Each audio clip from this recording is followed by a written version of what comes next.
So hi guys, welcome to the hair lover. आज मैं आपको स्मूथनिंग क्रीम जो होती है उसको हम लोग कैसे इनवंसिफ्लाई करके शैम्पू चेयर पर हम लोग निकालते हैं, वो करना बहुत ही ज़्यादा ज़रूरी होता है। जब भी जाकर हमारे जो बचे कुछ बॉन्ड्स जो होते हैं जो हमारे ब्रेक नहीं हो पाते हैं वो ब्रेक होते हैं। अब हमको ये स्मूथनिंग क्रीम की जो एप्लीकेशन है वो करनी कैसे है आइए मैं बताता हूँ। ठीक है, अब हमको सबसे पहले पानी से गीला करना है। ठीक है, अच्छी तरीके से गीला करना है। उसके बाद रूट्स के अंदर अच्छी तरीके से पेनिट्रेट करना है ताकि जो हम हमारी जो क्रीम है उसके फैक्ट्स खत्म हो चुके हैं, बिल्कुल ही ना के बराबर फैक्ट्स हैं। बट लेकिन इसके अंदर इमल्सिफिकेशन करने से जो बॉन्ड जो होते हैं, जो हमारे बोटॉक्स जो होता है और ब्रेक हो सकता है। ठीक है, इसलिए हम लोगों को जब क्रीम हम निकालते हैं तो हम लोगों को इमल्सिफिकेशन करनी पड़ती है। ठीक है, रिपीट करना पड़ता है ताकि जो हमारे जो बचे कुछ बॉन्ड्स हैं, जो हमारे परमानेंट बॉन्ड्स हैं, जैसे कि मैंने बताया था, ठीक है, वो ब्रेक होते हैं इससे।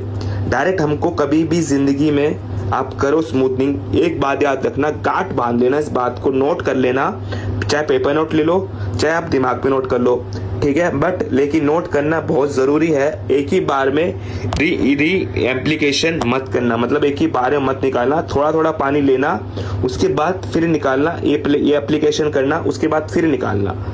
मतलब कि पानी ना के बराबर यूज करना है, कम से कम 10 से 15 मिनट तक। ओके, 10 से 15 मिनट तक बार बार एक ही एप्लीकेशन करनी है ताकि जो हमारे स्मूथनिंग क्रीम के इफेक्ट्स हैं वो अच्छी तरीके से दिख पाए। जब जाके हमारा बॉन्ड्स जो है, जो बचा कुचा जो बॉन्ड्स होता है, कभी कभी रूट्स के पास ही बॉन्ड्स ब्रेक नहीं होता और वेव भी रह जाता है। हमसे भी रह जाता है, मेरे से भी रहा है, बहुत रहा है। ठीक है, मेरे से अभी भी रह जाता है क्योंकि मैं अकेले करता हूँ और एप्लीकेशन कम से कम 10 से 15 मिनट में 20 मिनट में खत्म होनी चाहिए। ठीक है, जब मैं अकेले करता हूँ, जब भी मैं 20 से 25 मिनट में एप्लीकेशन खत्म कर देता हूँ, 10 से 15 मिनट से मुश्किल। लेकिन जब भी मेरा बॉन्ड ब्रेक कहीं ना कहीं होता ही नहीं है तो मैं यही तरीका अपनाता हूँ। क्यों? क्योंकि मैं प्रैक्टिकल कर रहा हूँ। प्रैक्टिकल अलग है और थ्योरी अलग है। थ्योरी और प्रैक्टिकल को मैच मत करना। थ्योरी ग्रामर है, ग्रामर जो कुंजी जो होती है हमको 10वीं क्लास में मिलती है, 9वीं क्लास में मिलती है, कुंजी जो होती है वो अलग होती है और प्रैक्टिकल अलग होता है। ओके, तो वैसे भी यहाँ पे भी है, थ्योरी अलग है।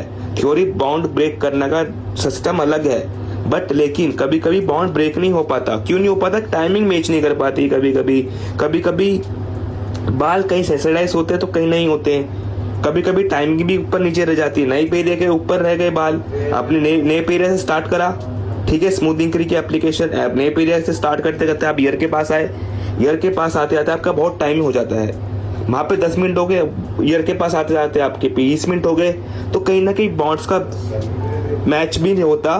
तो इसलिए हमको शैम्पू चेयर पर लाकर इमल्सिफिकेशन करना बहुत जरूरी होती है, चाहे वो कलर की क्यों ना हो। ओके, पहले हमको क्या करना है, शैम्पू चेयर पर लाना है, थोड़ा थोड़ा पानी लेना है, हमको इमल्सिफिकेशन करना है ताकि बॉन्ड्स जो है वो हमारे अच्छी तरीके से ब्रेक हो जाए। ब्रेक होंगे तभी जाके हमारा जो आयनिंग का फैक्ट्स है, जो आयनिंग हम जब तक करते हैं, जो आयनिंग का सबसे बड़ा रोल है वो पूरा होता है। रोल तो पूरा ही है, प्रैक्टिकल पूरा ही है, प्रोसेस पूरा ही है, लेकिन जो मेन चीज है, जैसे हमारा बॉन्ड सबसे मेन है, उसके बाद इमल्सिफिकेशन है, उसके बाद शैम्पू भी है, बहुत सारी चीजें, लेकिन जो मेन टॉपिक है वो अच्छी तरीके से मैं क्लियर करना चाहता हूँ इस वीडियो में। ठीक है, अब हमको मार्क्स लगाना है। मार्क्स हमको कम से कम 10 से 15 मिनट तक रखना है और प्लीज मार्क्स हम जब लगाएंगे वो हम लगाएंगे एंड से लेकर रूट्स तक, लेकिन डायरेक्ट हमको रूट्स पे नहीं लगाना है मार्क्स, और इसको हमको 10 से 15 मिनट छोड़ना है। अगर आपके वर्जिन हेयर है तो आप 5 मिनट भी छोड़ सकते हो। वर्जिन हेयर मतलब जिसमें कोई केमिकल नहीं हुआ, जिसने केमिकल जैसे कि chemical in the sense mehndi, dye, ये सब नहीं लगा रखा। अगर आप डाई लगाते हो तो रिजल्ट आना बहुत मुश्किल है। अगर आप मेहंदी लगाते हो रिजल्ट डायरेक्ट रिजल्ट आना बहुत ही डिजायर्ड रिजल्ट आ पाना मुश्किल हो जाता है।